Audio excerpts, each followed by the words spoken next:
Spain ruled the most powerful empire on Earth. Its armies dominated Europe, its fleets crossed every ocean, and its king ruled by divine authority.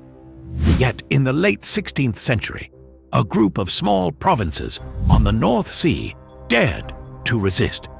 What followed was not a rebellion measured in months or years, but a war that lasted 80 years.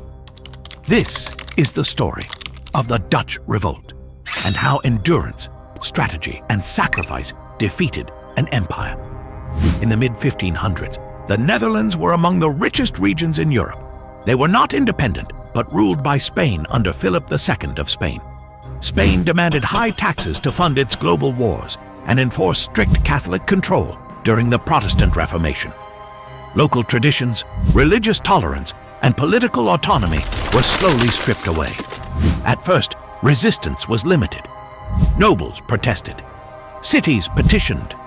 Independence was not yet the goal, but repression intensified and compromise disappeared.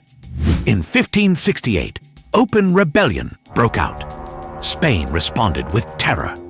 Executions, mass arrests, and military occupation followed, most infamously under the Duke of Alba. One man emerged as the leader of resistance, William of Orange. William did not initially seek independence. He fought for religious tolerance and political autonomy within the empire. Spain refused. What began as protest turned into war. The Dutch faced impossible odds. Spain possessed Europe's most professional army, hardened by decades of warfare. The rebels adapted. Rather than fighting decisive battles, they relied on fortified cities, naval warfare, and an extreme strategy, flooding their own land. Entire regions were deliberately submerged to halt Spanish advances. Cities were sacrificed to save provinces. At sea, irregular naval fighters known as the Sea Beggars captured key ports and disrupted Spanish supply lines. This was not heroic warfare. It was survival. Several battles defined the conflict. In 1572, Dutch rebels captured Brielle, a symbolic victory that sparked widespread uprisings across the northern provinces. In 1574, the siege of Leiden nearly crushed the rebellion. As the city starved, Dutch forces broke dikes and flooded the countryside, forcing Spanish troops to retreat.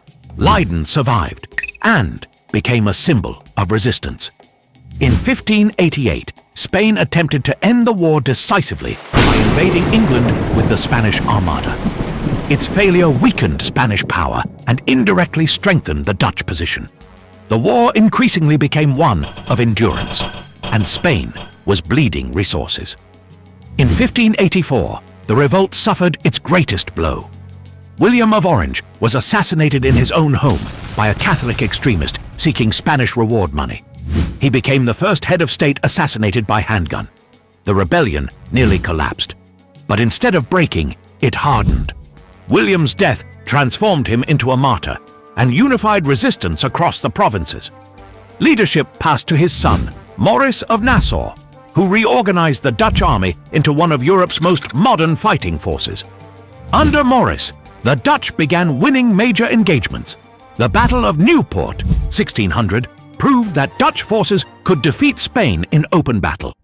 Fortress warfare, disciplined infantry, and naval dominance slowly shifted the balance. Spain, overstretched by wars across Europe and its overseas empire, began to weaken. In 1609, a 12-year truce acknowledged the reality. The northern provinces functioned as an independent state. In 1648, after 80 years of war, Spain formally recognized Dutch independence in the Peace of Westphalia. A rebellion had become a republic. The Dutch Revolt reshaped Europe. It marked the decline of Spanish dominance, the rise of the Dutch Republic, and the emergence of modern state warfare. It proved that wealth, adaptability, and persistence could defeat raw imperial power. Most of all, it showed that history is not always decided by strength, but by endurance.